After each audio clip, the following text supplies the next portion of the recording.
जी, मेरा जो बंध्याकरण ऑपरेशन करने का तरीका है, वो ऑपरेशन मैं लोकल एनेस्थीसिया में करती हूँ। 7-8 मिनट में ये ऑपरेशन पूरा हो जाता है। दोनों फैलोपियन ट्यूब्स को लाइगेट करती हूँ। स्टिच लगाने पड़ते हैं।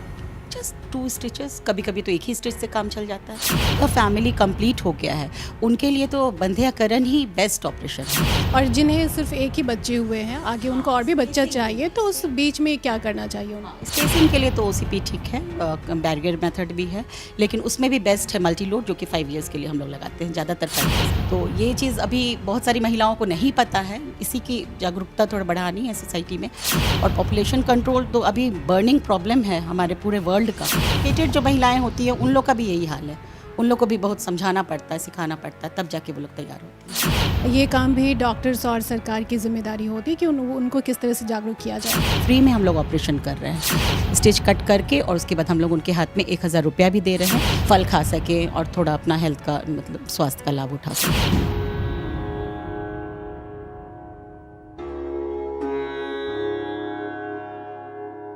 नमस्कार, न्यूज़ हार्ट के इस खास हेल्थ शो हेल्थ मंत्रा में आप सभी का बहुत बहुत स्वागत है। आप फिट रहें, स्वस्थ रहें, यही तो हमारी तमन्ना है। और इसी तमन्ना के साथ हर रविवार सुबह 8:30 बजे हम आपके लिए लेकर आते हैं खास प्रोग्राम हेल्थ मंत्रा, और इसमें हम आपके स्वास्थ्य से जुड़ी किसी एक समस्या पर चर्चा करते हैं और अपने एक्सपर्ट के ज़रिए आपको उसका निदान भी बताते हैं। आज की कड़ी में हम बात करेंगे बंध्याकरण ऑपरेशन की। महिलाओं के साथ इस तरह के ऑपरेशन होते हैं, और इस पर बातचीत करने के लिए हमारे साथ मौजूद है Asha nursing home and research institute की डॉक्टर सीमा नारायण। डॉक्टर, इस कार्यक्रम में आपका बहुत बहुत स्वागत। धन्यवाद, आपने मुझे इस कार्यक्रम का हिस्सा बनाया, इसके लिए काफ़ी बहुत बहुत धन्यवाद। जी, डॉक्टर साहब के बारे में मैं आपको बता दूं कि स्त्री प्रसव एवं बांझपन विशेषज्ञ हैं। तो चलिए बातचीत की शुरुआत हम करते हैं कि मैम ये बताइए कि बंध्याकरण ऑपरेशन जो है, इसके बारे में महिलाएं डरी रहती हैं, और ख़ास करके इस हाल के समय में देखें तो इसका परसेंटेज भी कम हो गया है। तो क्या वजह है कि कम हो गया है? महिलाओं को हमेशा इस बात का डर लगा रहता है कि अगर वो बंध्याकरण ऑपरेशन के लिए डॉक्टर के पास जाएंगी तो पता नहीं डॉक्टर कितने समय में उनका ऑपरेशन करेंगी, कब उनका ऑपरेशन का डेट आएगा, ये भी उन्हें नहीं पता होता है। और हम लोग जैसा जानते हैं कि इंडिया में, खासकर बिहार में, महिलाएं ही सोल मतलब होती हैं जो केयर टेकर होती हैं, घर का पूरा ध्यान रखती हैं। तो वो नहीं चाहती हैं कि ऑपरेशन के कारण उनका ज़्यादा टाइम वेस्ट हो, यहाँ हॉस्पिटल में आ करके ज़्यादा टाइम वेस्ट हो, या फिर हॉस्पिटल स्टे करना पड़े। इसलिए उनके मन में पहले से कुछ प्रेजुडिस, कुछ डर बना रहता है, जिसको कि हम लोग सॉल्व करते हैं, हम लोग बताते हैं उनको। क्योंकि मेरा जो बंध्याकरण ऑपरेशन करने का तरीका है, वो ऑपरेशन मैं लोकल एनेस्थीसिया में करती हूँ। और लोकल एनेस्थीसिया का मतलब हुआ कि 2% जाइलोकेन सिरिंज से इंजेक्ट करती हूँ, ये 2 सेंटीमीटर अबव प्यूबिक सिम्फिसिस। और उसमें ये होता है कि कहीं मतलब इसको 7-8 मिनट में ये ऑपरेशन पूरा हो जाता है। दोनों फैलोपियन ट्यूब्स को लाइगेट करती हूँ। और ये कितने स्टिच लगाने पड़ते हैं? जस्ट 2 स्टिचेस, कभी-कभी तो एक ही स्टिच से काम चल जाता है। 2 स्टिच करना पड़ता है, लेकिन कभी-कभी होता है कि एक ही स्टिच से हम लोग का काम चल जाता है, कोई दिक्कत नहीं है। डर का जो वजह है यही है कि बड़ा स्टेज होता है, कट जो है बहुत ज़्यादा लगता है। और हम लोगों से ओपीडी में आके पूछेंगी कि मैडम कितना स्टिच लगाइएगा, कहीं ज़्यादा तो नहीं लगाइएगा, 7 या 8 स्टिच तो नहीं होगा। स्टिचेस काउंट करना तो हमारे यहाँ की महिलाओं का पुराना आदत है। हाँ, तो मेडिकल साइंस ने भी बहुत तरक्की की है, 2 स्टेज से भी बंध्याकरण ऑपरेशन हो जाता है। जी, लेकिन हमने इसके परसेंटेज कम होने की बात कही है मैम, तो क्या लगता है आपको कि प्रिकॉशन ले रही हैं महिलाएं, या फिर गर्भ निरोधक गोलियों का इस्तेमाल कर रही हैं, या फिर गर्भपात के लिए भी अगर गर्भ ठहर जाता है तो बाज़ार में आसानी से दवाई मिल जाती है, और उस दवाई का इस्तेमाल करके वो घर पर ही गर्भपात करा सकती है, इस वजह से वो बंध्याकरण ऑपरेशन की तरफ रुख कम कर रही हैं? हाँ, देखिए, सबसे पहले तो इसके ये रूट कॉज पे जाना चाहिए। कॉन्ट्रासेप्शन के लिए बास्केट ऑफ कॉन्ट्रासेप्शन हम लोग पेशेंट के सामने हम लोग उनको बताते हैं कि देखिए कॉन्डोम भी है, ओसीपी भी है, और मल्टी लोड भी है, और लास्ट में लाइगेशन। लेकिन जिनका फैमिली कंप्लीट हो गया है, उनके लिए तो बंध्याकरण ही बेस्ट ऑपरेशन है, क्योंकि ये परमानेंट भी होता है। कहीं लाइगेशन फेलियर होता है कभी कभी, लेकिन वो बहुत रेयर, 0.1% चांसेस है। लेकिन ओसीपी लेने पे, जो ओरल पिल्स होता है, ओरल पिल्स लेने पे तो 100 अगर महिलाएं यूज़ कर रही हैं तो 20% उसका फेलियर रेट है, तो वो ठीक नहीं है। कॉन्डोम का भी वही है, बैरियर रेट में भी बहुत फेलियर है। तो बेस्ट रहता है यही लाइगेशन ही कराना, ज़्यादा अच्छा। कंप्लीट हो गई हो तो। और जिन्हें सिर्फ एक ही बच्चे हुए हैं, आगे उनको और भी बच्चा चाहिए, तो उस बीच में क्या करना चाहिए उनको? स्पेसिंग के लिए तो ओसीपी ठीक है, बैरियर मेथड भी है, लेकिन उसमें भी बेस्ट है मल्टी लोड, जो कि 5 इयर्स के लिए हम लोग लगाते हैं, ज़्यादातर 5 इयर्स के लिए। कॉपर्टी की बात, हाँ, क्या आम भाषा में महिलाएं कॉपर्टी मल्टी लोड उतना नहीं समझ पाती हैं, कॉपर्टी की ही बात कर रही हूँ, लेकिन मल्टी लोड में कॉपर्टी वाला जो साइड इफ़ेक्ट्स है वो कम है, तो अभी हम लोग मल्टी लोड ही यूज़ कर रहे हैं। ये 3 इयर्स का भी आता है, 5 इयर्स का भी आता है, और फिर कॉपर्टी आता है जो कि 10 इयर्स का होता है। 10 इयर्स के लिए भी मतलब एक बच्चे से दूसरे बच्चे में कितना गैप होना चाहिए?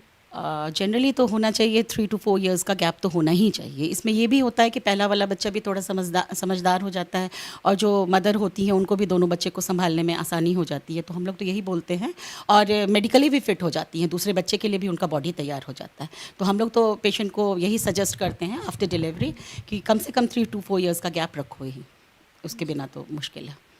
तो मैम हम फिर से लौटते हैं बंध्याकरण पे, इसका कोई साइड इफ़ेक्ट भी होता है? देखिए, अगर बंध्याकरण को जनरल एनेस्थीसिया में किया जाए तो एनेस्थीसिया का जितना भी साइड इफ़ेक्ट्स है वो इसके साथ जुड़ जाता है।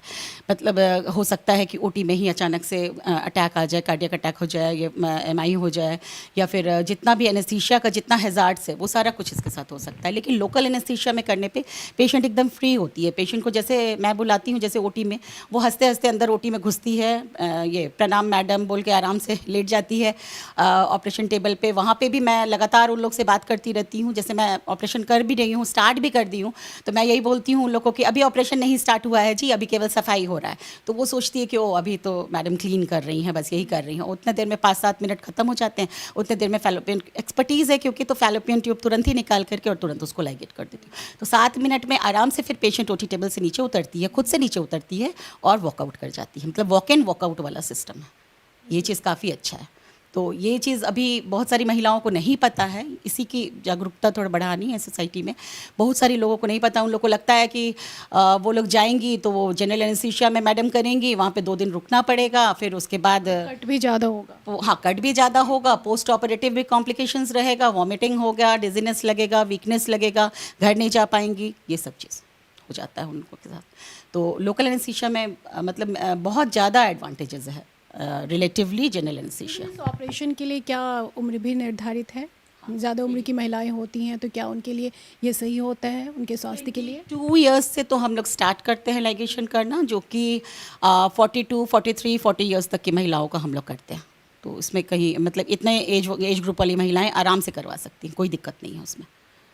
इतना मतलब 22 इयर्स से हम लोग स्टार्ट कर, क्योंकि जनरली हमारे यहाँ तो गर्ल्स की शादी मतलब जो इलिटरेट फैमिलीज़ है वहाँ तो 15-16 साल में ही लोग बच्चा बेटी की शादी कर देती है, तो 2-3 बच्चे तो हो ही जाते हैं इन लोग को उस टाइम तक, फैमिली कंप्लीटेड रहता है। और अगर ऐसे छोड़ दिया जाए इन लोग को तो फिर तो बच्चे पे बच्चे ये लोग तो 10-12 तक भी चले जाते हैं, तो उसमें तो कोई ये नहीं है। मैं एक तरह से इंस्पिरेशन भी ये रेनबो स्टेडियम के पास झुग्गी झोपड़ी है, वहाँ से मैं मेरी गाड़ी हमेशा क्रॉस करती है।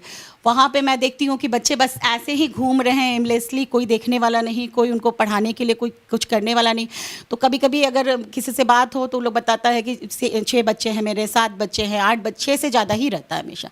तो ज़्यादा बच्चे रहने पे जनरली माँ बाप उतना कमाते नहीं हैं, तो लोग उतना अच्छे से उन लोग को लिविंग स्टैंडर्ड उन लोग का हाई नहीं है, तो ये सब नहीं होगा। अगर हम जागरूकता की कमी की वजह से भी ऐसा होगा। अगर हम लोग टाइमली इन लोग का बंध्याकरण ऑपरेशन कर दे तो ये स्थिति नहीं आएगी। और पॉपुलेशन कंट्रोल तो अभी बर्निंग प्रॉब्लम है हमारे पूरे वर्ल्ड का। मैम आप झुग्गी झोपड़ी की बात कर रही हैं, तो वहाँ पे बंध्याकरण होना बहुत ही ज़रूरी है, क्यों? और उनको जागरूक करना भी, जी, उनको जागरूक करना भी बहुत ज़रूरी है। ये काम भी डॉक्टर्स और सरकार की जिम्मेदारी होती है कि उनको किस तरह से जागरूक किया जाए। लेकिन हम उस झुग्गी झोपड़ी से बाहर निकल के बात करें तो बंध्याकरण ऑपरेशन ना करवा के बार बार गर्भपात करवाती हैं महिलाएं, अगर गर्भ ठहर जाता है तो उसका क्या साइड इफ़ेक्ट होता है? ये तो और भी बड़ा हैज़ार्ड है ना, क्योंकि लोग आकर के बार बार, मेरे पास भी बहुत सारी है महिलाएं जो कि आके बार बार एमटीपी कराती हैं। उनको अगर कुछ बोला जाए कि कॉन्ट्रासेप्शन के लिए ये यूज़ कर लो, वो ये यूज़ कर लो, तो उनको बहुत लगता है कि नहीं, उससे तो बहुत ज़्यादा कॉम्प्लिकेशंस हो जाएगा, तो मैं बार बार एमटीपी ही कराऊंगी। तो एमटीपी कराने का तो बहुत सारा साइड इफेक्ट्स है। हीमोग्लोबिन कम हो जाएगा, उसका यूट्रस इन्फेक्टेड हो जाएगा, और अंदर में 10 तरह का प्रॉब्लम हो जाएगा। पीआईडी वाला केसेस में जा सकती हैं वो, और जाती भी हैं।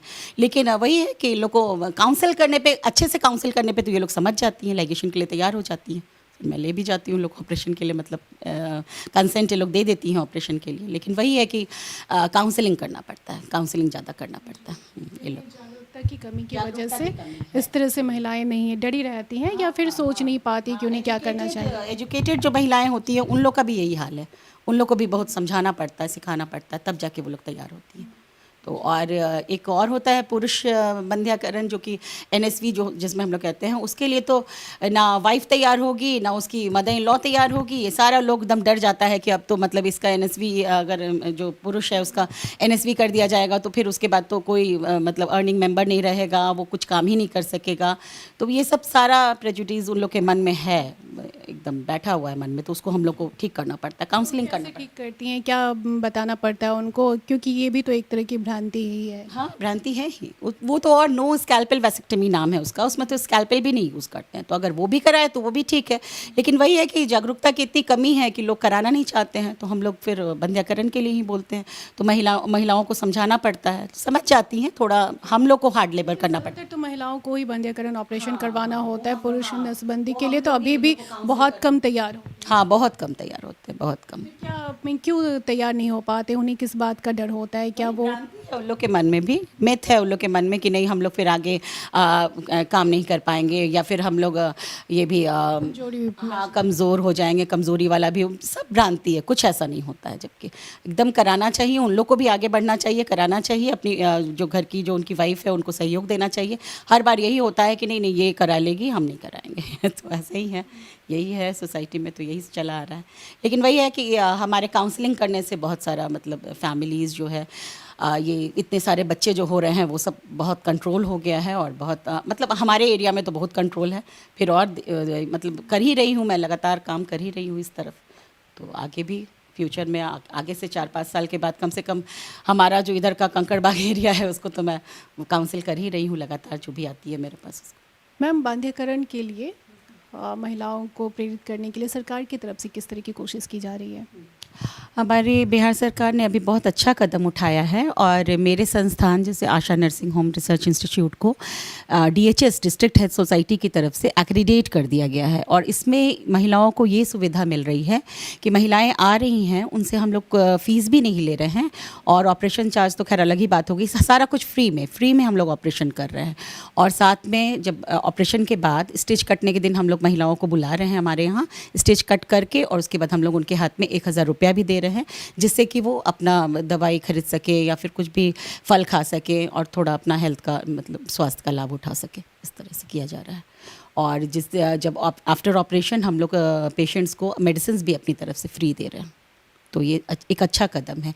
इससे जो हमारी पुअर जो महिलाएं, सब गरीब महिलाएं हैं, वो भी बंध्याकरण करा सकती हैं, आसानी से करा सकती हैं, कोई दिक्कत नहीं है। बस उन लोग को एक कदम आगे बढ़ाना है। मैं और मेरे संस्थान के लोग आगे हैं उनका हेल्प करने के लिए, बस उन लोग को आना है हमारे यहाँ। तो मैम आपसे बहुत अच्छी जानकारी मिली। एक तो बंध्याकरण में महिलाओं को जो डर अंदर से सताता है कि उनका कट ज़्यादा होगा, फिर उन्हें देर तक बेहोश रहना होगा, तो मेडिकल साइंस ने भी तरक्की कर लिया है, और फिर ये छोटे से कट में 2 स्टेज में और फिर बिना बेहोश हुए बंध्याकरण ऑपरेशन उनका हो सकता है।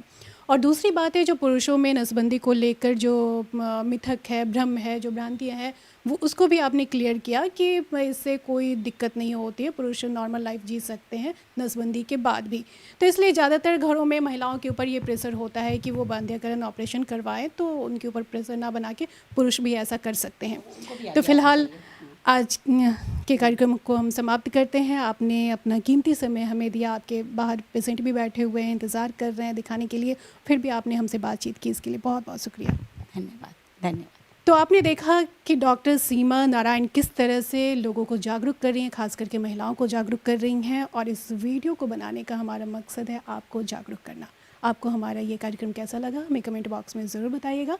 फिलहाल आज के कार्यक्रम में इतना ही। अगले अंक में हम फिर मिलेंगे नए विषय और नए विशेषज्ञ के साथ। तब तक के लिए मुझे यानी प्रीति को दीजिए इजाज़त। नमस्कार।